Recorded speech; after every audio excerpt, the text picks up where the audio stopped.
Effectivement, je vais aller très vite sur ces premières données pour essayer de gagner un peu de temps. Juste pour insister sur le fait que par rapport aux autres secteurs qu'on a présentés jusqu'à présent, c'est un secteur où les salariés sont encore relativement jeunes, où la mixité est très faible puisqu'on a 77% des salariés qui sont des hommes, un secteur plutôt qualifié et où les risques professionnels et la sinistralité, au moins celle tracée, est faible, ce qui donc différencie un peu des autres secteurs. Cela dit, on va y revenir, les risques existent déjà et risquent de s'accentuer avec un vieillissement de cette population active. Dans un secteur, il faut le souligner aussi, en forte tension de recrutement aujourd'hui, ce qui fait partie aussi des enjeux. Alors, dans ce premier scénario, le plus rose, disons, des deux, où on aura réussi à maintenir en emploi les seniors et des seniors en bonne santé, dans quel contexte sommes-nous en 2050 ? Eh bien, d'abord, du fait d'éléments de contexte géopolitique et notamment d'enjeux de cybersécurité, on aura pour le secteur eu moins d'externalisation, une priorité donnée aux salariés en contrat stable. Au niveau européen aussi, une augmentation de la réglementation qui fait qu'on va vers plus de souveraineté des États et donc aussi moins de recours à des prestataires et à une main-d'œuvre étrangère et à une relocalisation des emplois. Et puis, comme je l'ai dit, donc on a une raréfaction de la main-d'œuvre jeune dans un secteur en tension et donc le maintien en emploi des ingénieurs en informatique devient particulièrement critique. Donc, dans cette situation, vous voyez, la structure en âge de ces effectifs se déforme fortement avec un vieillissement des effectifs. Alors, comment a-t-on pu réussir cela ? D'abord parce qu'il y a eu un investissement très fort en formation continue pour permettre à ces personnes en emploi de vieillir dans ces métiers-là en restant, en continuant à acquérir les compétences nécessaires pour faire face à l'empilement des nouvelles générations de technologies.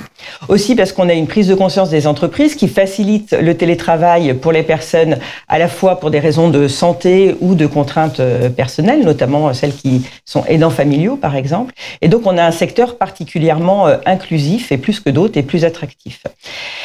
Également parce qu'il y a une prise de conscience grâce à une étude publiée en 2028, donc certainement une étude de l'INRS, qui démontre que la polyexposition aux risques de posture sédentaire et aux facteurs de risques psychosociaux favorise l'accélération de l'usure professionnelle.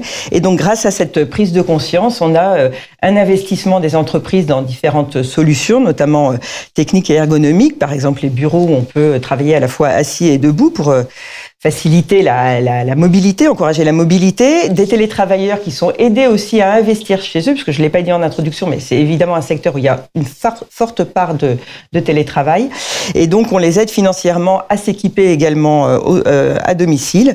Et puis, grâce à cette prise de conscience, à des politiques de prévention, on a aussi un assouplissement des horaires de travail pour faciliter la pratique sportive et sensibiliser et former les salariés à ces enjeux.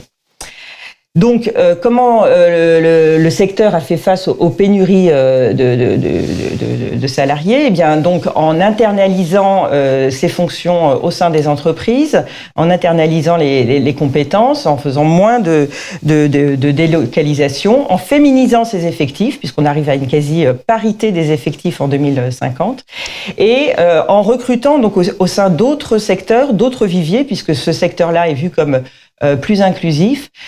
Donc on fait venir des personnes qui viennent de métiers plus pénibles ou en sous-tension ou qui subissent les effets de la transition écologique, par exemple, sur des fonctions administratives, commerciales ou de support informatique grâce à évidemment des programmes de formation importants.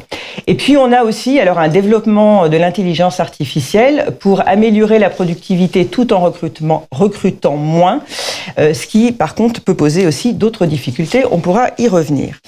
Dans un deuxième scénario, donc le scénario plus gris, pour ne pas dire plus noir, on a un paysage global où là aussi on a des tensions géopolitiques, mais qui se sont traduites plutôt par un marché de l'informatique qui reste très mondialisé, une forte concurrence sur ce marché avec un développement des plateformes accentué, une nécessité pour les entreprises de réduire leurs coûts, donc elles le font notamment sur les coûts du foncier et du mobilier, et donc des espaces espaces de bureau. Et donc, on a un développement du 100% télétravail ou de mix entre du télétravail et du travail en open space, ce qui pose d'autres difficultés, on va y revenir. Et puis, donc, peu d'investissement dans les programmes de prévention de l'usure professionnelle. Alors, dans ce scénario-là, donc, qu'est-ce qui s'est passé? Eh bien, donc, la santé des seniors s'est dégradée, y compris parce que donc il doit faire face à des risques de sédentarité, mais qui existent même depuis l'enfance, avec des évolutions sociétales qui fait qu'on a une santé des jeunes qui s'est dégradée à cause de cette sédentarité, une mauvaise hygiène alimentaire, une activité physique réduite, et donc on a un vieillissement accéléré de cette population avec un nombre d'affections longue durée qui est particulièrement élevé, qui se développe, une absence de politique de prévention des risques professionnels et donc une aggravation des TMS et des maladies professionnelles, et puis aussi un accroissement des risques psychosociaux dus à la charge de travail élevée, à l'isolement pour ceux qui sont en télétravail presque à 100% ou à 100%, mais aussi à d'autres risques, par exemple le travail en open space, qui va avec des risques liés au bruit au travail, dont on parle moins, mais qui génère aussi des effets en termes de santé et de stress et de risques psychosociaux. Et puis, donc, un nombre d'arrêts maladie qui se multiplient et qui viennent aggraver les tensions de recrutement. Alors, du coup, comment on a fait face aux pénuries de recrutement dans ce contexte-là? Eh bien, au contraire du premier scénario, on a plus délocalisé, on a recruté à l'étranger dans des pays où les fuseaux horaires, ou fait travailler des gens à l'étranger dans des pays où les fuseaux horaires sont proches de la France pour que ça reste compatible. On a plus de recours au travail indépendant en freelance ou de la pluriactivité pour ceux qui sont encore salariés. Du développement du travail de tâches peu qualifiées, là aussi possiblement à l'étranger. Moins de mixité, des difficultés à féminiser le secteur, notamment parce qu'on a une charge de travail et des contraintes horaires très, très importantes. Un développement de l'intelligence artificielle pour pallier les tensions de recrutement sur les postes de codeurs, par exemple, mais qui va avec une intensification du travail. Et donc aussi un ralentissement de l'innovation. Alors, en termes de conditions de travail aujourd'hui et d'enjeux, qu'est-ce qu'il faut mettre en avant? Alors, on l'a dit déjà, le fait qu'on soit dans un secteur où il y a une évolution permanente des technologies, donc ça nécessite, ça crée une menace d'obsolescence des compétences et donc des besoins de formation très forts. On a un développement de l'intelligence artificielle dont on parle beaucoup et avec forcément donc un impact sur ces métiers, mais qu'on est un peu en difficulté aujourd'hui pour évaluer et pour anticiper.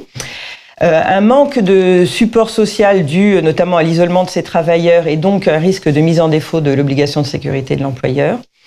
Un risque de développement d'addiction accentué et donc plus difficile aussi à prévenir, lié aussi à cet isolement.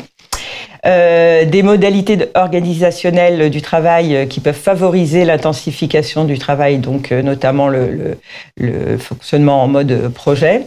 Et puis donc une sédentarité avec des effets différés qui est accentuée par l'arrivée sur le marché du travail de jeunes ayant déjà adopté ces comportements sédentaires durant leur adolescence. Et puis un travail sur écran très important qui va aussi donc avec une sursollicitation des capacités visuelles, bien sûr.